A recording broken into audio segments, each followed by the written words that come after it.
Nandoon pa rin siya. Sa sulok. Tumingin sa akin. Kahit 3 taon na siyang patay. Hayaan niyo akong ikwento kung paano nagsimula ang lahat. Ako si Aling Dena, isang child psychologist na nagtatrabaho sa isang pribadong klinika sa Makati. Mahilig ako sa trabaho ko, lalo na kapag nakikita kong gumagaling ang mga bata sa tulong ko. Pero may isang pasyente ako, si Pio, na hindi ko malaman kung paano tutulungan. Si Pio ay isang 6 na taong gulang na bata na may malalim na trauma. Nawalan siya ng mga magulang sa isang aksidente sa sasakyan sa NLEX noong 1 taon, at simula noon, nagsimula siyang makakita ng mga bagay na hindi nakikita ng iba. Madalas niyang sabihin na may kasama siya sa kanyang kwarto. Ang tawag niya dito ay Ate Mila. Sa simula, inakala ko na ito ay isang coping mechanism lang, isang imaginary friend. Normal naman iyon sa mga bata na nakakaranas ng trauma. Pero habang tumatagal ang mga sesyon namin, mas nagiging detalyado ang mga kwento ni Pio tungkol kay Ate Mila.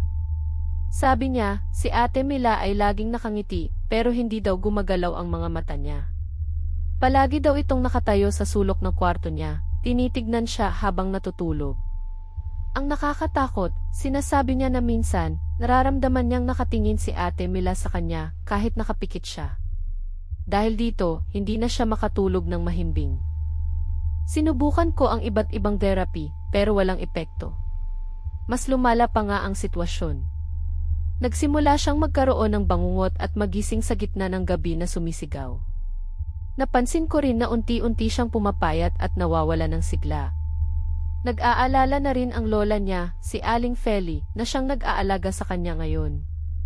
Kaya isang gabi, nagpa siya akong bisitahin si Pio sa kanilang bahay sa isang subdivision sa Quezon City. Sana ay matulungan ko siya. At dito nagsimulang maging kakaiba ang lahat. Hindi lang basta imahinasyon ang kinakaharap ni Pio. May mas malalim na lihim ang tagong silid na yon. Mag-comment ng kung naniniwala kayo sa mga ganitong kwento dahil lalala pa ito. Kinagabihan, mga 8:00, dumating ako sa bahay ni Pio. Sinalubong ako ni Aling Feli. Salamat, Doc, at napasyahan ninyong pumunta. Hindi ko na alam ang gagawin ko sa apo ko. Palagi na lang siyang takot. Walang anuman po, Aling Feli. Sana ay makatulong ako. Pwede po ba akong pumasok sa kwarto ni Pio? Gusto ko lang siyang kausapin. Naman, Doc. Nandun siya sa loob. Ayaw niya lumabas. Pumasok ako sa kwarto ni Pio. Nakaupo siya sa kanyang kama, yakap-yakap ang kanyang teddy bear. Maputla siya at may maitim sa ilalim ng mga mata. Pio, anak, kumusta ka? Si Nena ito. Doc, andito siya. Tinitignan niya ako. Nagulat ako. Tumingin ako sa sulok na tinuro niya. Wala akong makita. Sino ang tinutukoy mo, Pio? Wala naman akong nakikita. Si Ate Mila, Doc. Nakangiti siya sa inyo. Pero iba ang ngiti niya ngayon. Nakakatakot. Bigla akong kinilabutan. Pinilit kong magpakatatag. At magtiwala kayo, kailangan niyong manatili para sa susunod na mangyayari. Dahil dito talagang nagiging hindi ka panipaniwala. Nagpatuloy ako sa pakikipag-usap kay Pio, sinusubukan kong alamin pa ang tungkol kay Ate Mila. Pero habang nag-uusap kami, nagsimulang lumamig ang kwarto. Hindi ito ordinaryong lamig, para bang may nagbukas ng freezer sa loob. Nagsimulang mangilabot ang mga balahibo ko. Kahit ako, nagsimulang makaramdam ng kakaibang presensya. Parang may ibang tao sa kwarto, maliban sa amin ni Pio. Nagpasyal akong gumawa ng isang eksperimento.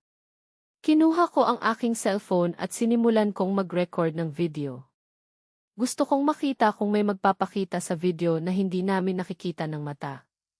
Sinimulan kong iscan ang kwarto, dahan-dahan. Pagdating ko sa sulok na laging tinuturo ni Pio, biglang nag-flicker ang ilaw. Narinig ko ang mahinang iyak ni Pio. Doc, huwag niyo siyang galitin. Ayaw niya nang kinukuhanan siya. Hindi ko pinansin si Pio. Patuloy akong nag-record at doon ko ito nakita. Sa screen ng cellphone ko, sa sulok ng kwarto, mayroong isang malabong figura. Babae. Nakasuot ng puting damit. Ang mukha niya malabo pero nakikita ko ang hugis ng ngiti. Ang ngiting sinasabi ni Pio. Ang mga mata niya walang buhay. Nakatingin siya direkta sa kamera. Napasigaw ako. Napatalsik ko ang cellphone ko. Ano ang nangyayari, Dok?